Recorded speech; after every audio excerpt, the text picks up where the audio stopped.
Реактивирање на штрајкот во МНАФ најавија од Синдикатот на контролори на летање, доколку не се усвојат нивните барања за поништување на последниот оглас за вработување на советници и кадри со завршено средно образование, како и барањата за реализација на сите неисполнети точки од минатогодишната спогодба која беше основа за ставање во мирување на тогашниот штрајк.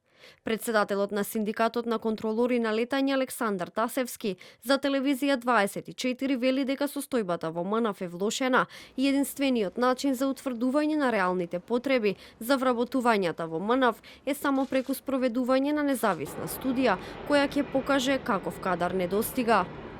Состојбата во МНАФ е влошена како резултат на сериозно нарушени меѓучовечки односи, блокирани процеси за јавни набавки, неуспешна транзиција на нови технички системи, прекршување на одредби од колективниот договор, тајни и неосновани измени во систематизацијата и отварање несуштински работни позиции. Треба да се вработат лица кои се реално потребни и ќе знаат што ќе работат. Овие советници и кадри не ни требаат и не може да ги задоволат нашите потреби. Премиерот Христијан Мицкоски пак за најавите на Синдикатот за реактивирање на штрајкот во МНАФ вели дека вработените кои се закануваат со штрајк се истите кои направиле упат во институцијата. Не мислам дека е тоа причината.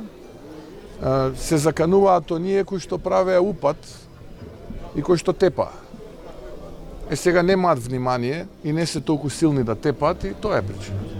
Предходно, поранешната председателка на антикорупцијска Билјана Ивановска за телевизија 24 рече дека огласот за вработување во МНАФ е вртење во круг и задоволување на туѓи интереси.